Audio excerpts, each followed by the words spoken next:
Greetings, ladies and gentlemen. It is Tuesday morning. Actually, it's Monday, late afternoon for me. But this video is probably not going to end up super safe for work because I don't plan on holding back much in my opinions on some things. And I wanted to start with some brighter notes first. Now, someone just sent $1 billion in Bitcoin and paid only $3 in transaction fees. Back-to-back transactions from a Zoppo account totaled well over $1 billion. The cost in transaction fees was a measly $3.54. So I can get further in the article, but it just further, explains how people are making huge transfers of money for $3. I mean, for pennies, not even pennies on the dollar. And that's just one of the primary use cases. That's what Bitcoin's all about, being able to transfer wealth from one place to another without paying banks an exorbitant amount of fees and taking forever.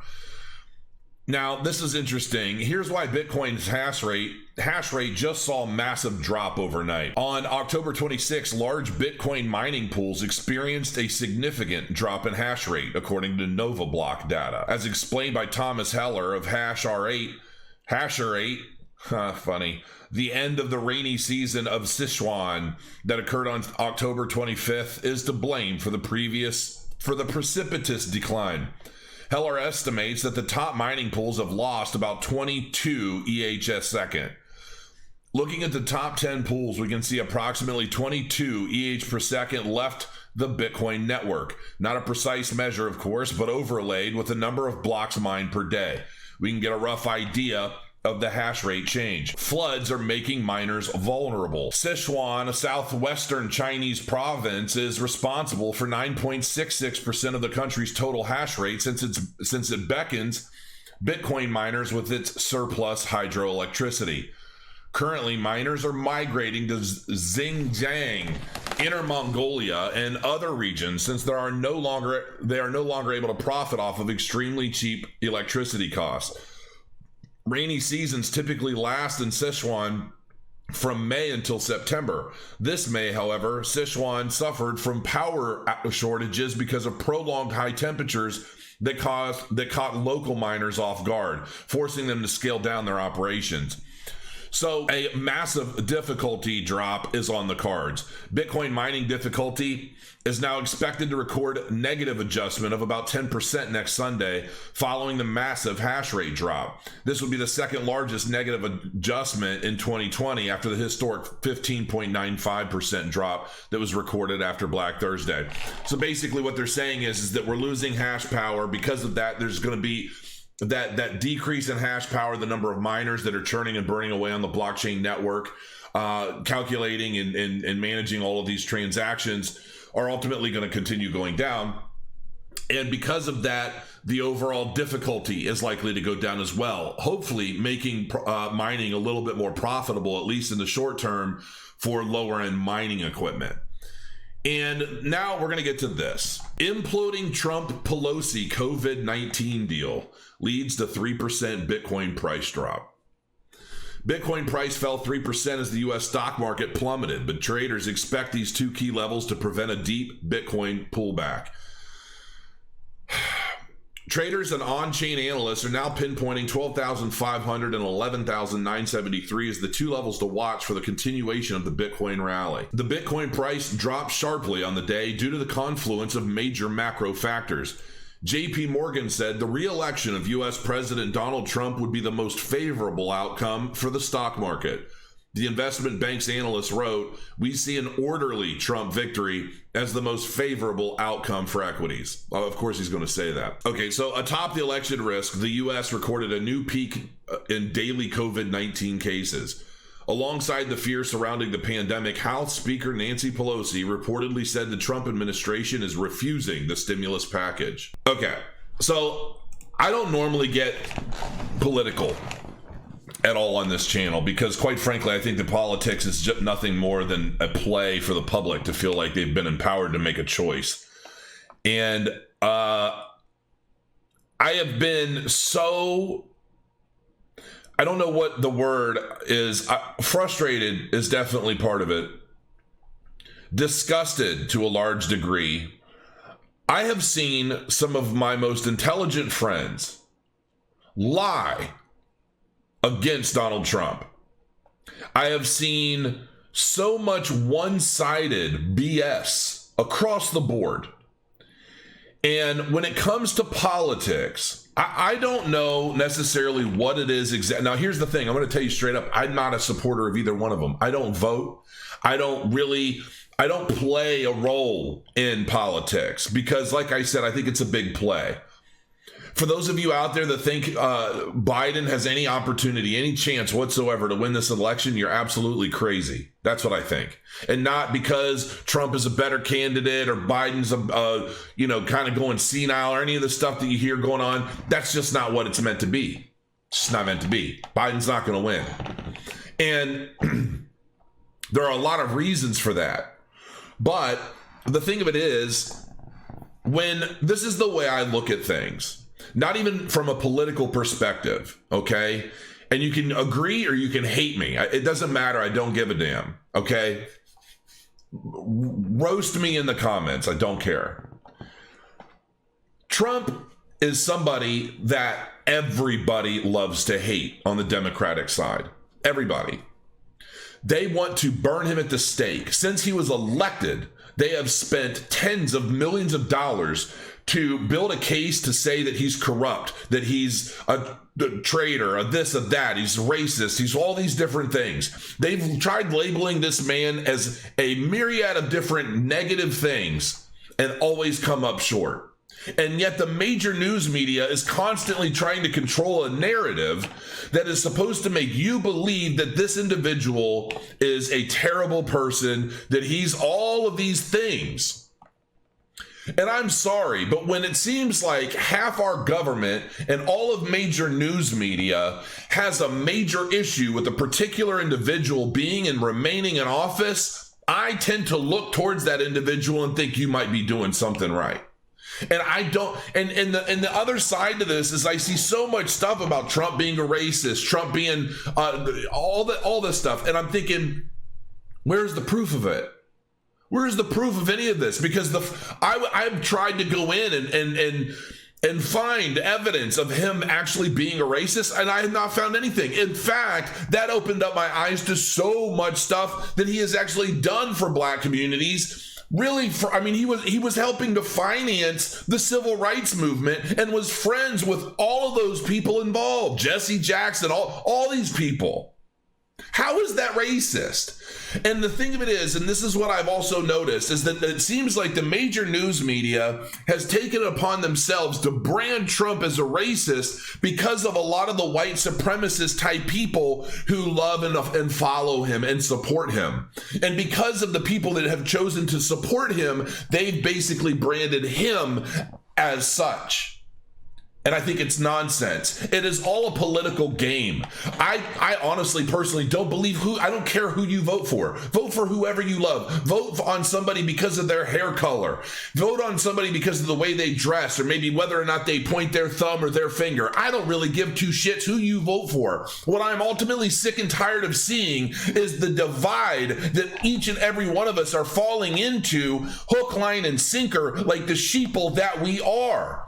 When we see families broken apart because of political agendas, when we see our society being ripped at the seams, all in an effort to maintain a two-party system that is specifically there to control the narrative and control the people in a easily divisible system by which we can say, these people are going to act this way, these people are going to act that way, these people are going to respond to this kind of message, these people are going to respond to that kind of message, and by doing that, we can much better control the vote and control the outcome of any particular election. Why do you think so many people who have been voted into office for, I don't know, as long as I've probably been alive, are all part of a very small circle, many of which are all distant relatives in some shape or form? Why do you think that anybody outside of that is forced to come in as an independent?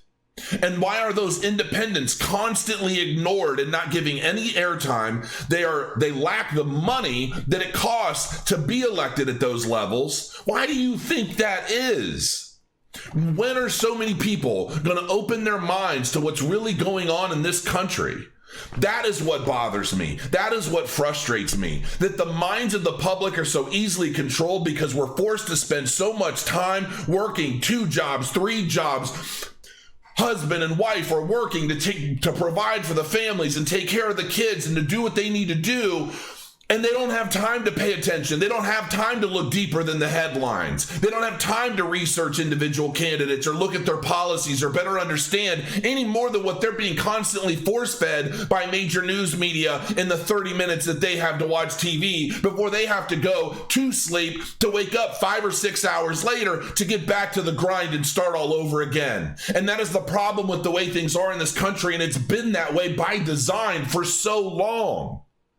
And in order for you to make any real change in the way things are in the world, you're going to have to spend some time doing it. It's no different than investing in cryptocurrencies, blockchain technology. You can't just rely on what us as YouTubers have to say about any particular project because we might not know what the hell we're talking about either. It's up to you to go deeper and figure out what's going to work for you and your family, what's going to be a valuable investment, what's going to be a valuable project for you to put your money into. And that's no different than an election.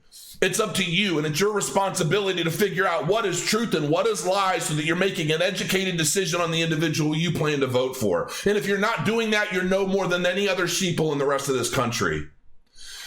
I feel that there is a responsibility as a citizen of this country to do more than just accept what we are being force-fed. And I see so much on Facebook. I barely even read Facebook anymore because it's one bullshit line after another. It's one out of context quote after another. And it doesn't matter who it's for or against, but primarily I see a lot of this stuff going against Trump. And you know what? It wouldn't matter to me. I'm not, like I said, I'm not a Trump supporter. What bothers me is the way that I see so many people, even people that I respect, they're so used to the fake news media, the false narratives, the false labeling, just all of it. They're so used to this being the way things are now that they themselves are now doing it and trying to sway their friends and other people to think the way that they think. And it really does sicken me. It sickens me because it makes me lose such respect for people that I once respected so much. And they're so passionate about their hatred for this individual. And I'm thinking to myself, do you really even know why? Do you know why you hate this man so much? Is it because he made stupid locker room comments one-on-one with another guy in a bus? Let me tell you something, folks. I don't care what politician you're referring to. They all talk that way. They all say the same shit. And if you're a woman out there, I'm sorry. I'm sorry to open your eyes. But since we are all teenage boys, we've had locker room talks. And you know what? You do the same thing. You do the same thing. And honestly, I've heard women talk. Women are far more graphic and far worse in their locker room talk than men are. Men like to talk about numbers and maybe some dumb thing they did to look impressive in front of other men. Women, come on. You guys, did I just sound like Biden? Come on. Because that's the truth. And I feel like, yes, was it tasteless? Of course it was. And you know what? That's fine and dandy. That was a private conversation between two guys being bros. Okay, that was Trump basically saying, I'm cool, I'm with you, we can talk, whatever. I don't condone it necessarily, but I'm a man and I'm very well aware of the kinds of stuff. I mean, we all say dumb stuff sometimes. We are all immature sometimes. We all make comments and do things all the time. We're human beings. And to try and label him in a particular light, and here's the thing, I see guys like Biden, and I just feel like he's a puppet. I mean, I'm sorry. It's very, very difficult for me when the entire industry, the entire infrastructure of our country, between major news media, who we all know is controlled by a very small handful of very, very, very wealthy, powerful people, and industry between the big pharmaceutical company, all the different corporations, all these people, and the way they control these politicians. And if you think for a second that Biden has any of his own ideas, I'm sorry, but you're crazy. And I'm not even necessarily saying Trump does either. I honestly don't know. I truly believe in my heart, and that's really the moral of this whole thing. I truly believe in my heart that at the level of the president of the United States, I don't believe anybody gets that far unless they've signed a deal in blood. That's just the way I think about it.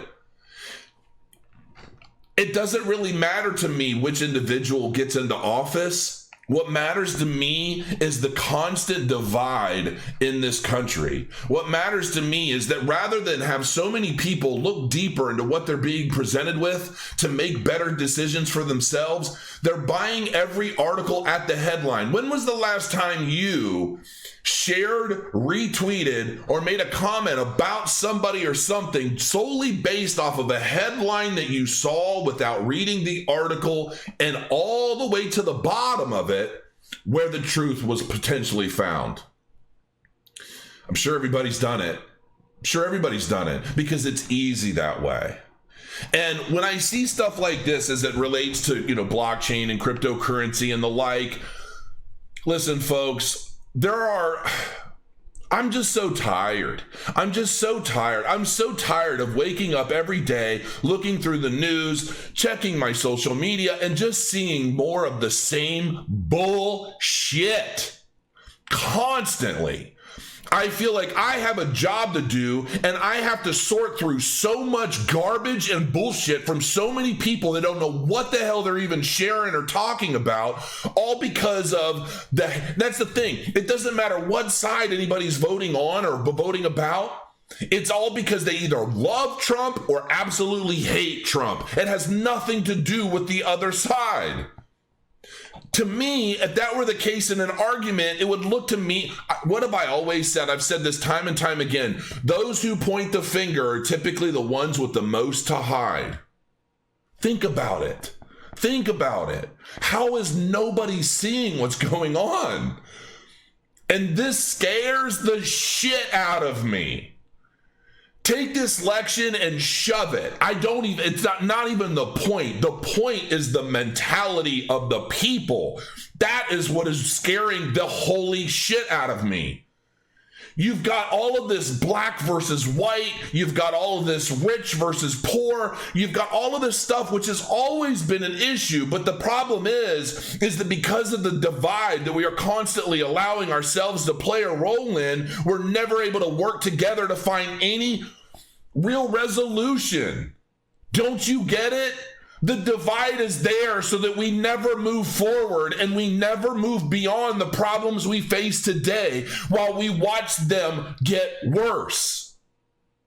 This election is a prime example about how easily the public is controlled, not to mention everything else we've got going on. It's time to wake up, people. It is time to wake up. I don't really know what else to say other than that. I'm just truly fed up. And the next time you post some dumb, stupid, ridiculous bullshit, make sure A, it's real. Read the entire thing before you send it.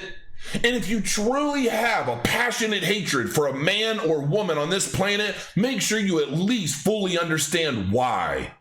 And that it's not just something that was planted because of one thing you were exposed to and you let it absorb your soul. Because chances are you're going to miss out on a lot of good things in the world if you place judgment on one particular thing or person or idea solely based on one little thing that sets you down the different path. Because that's the thing with this whole divide and conquer thing. Once you are already starting to walk down one particular path, you're going to find everything to fuel that being handed to you on a silver platter. And it doesn't matter which direction you go as long as it's right or left.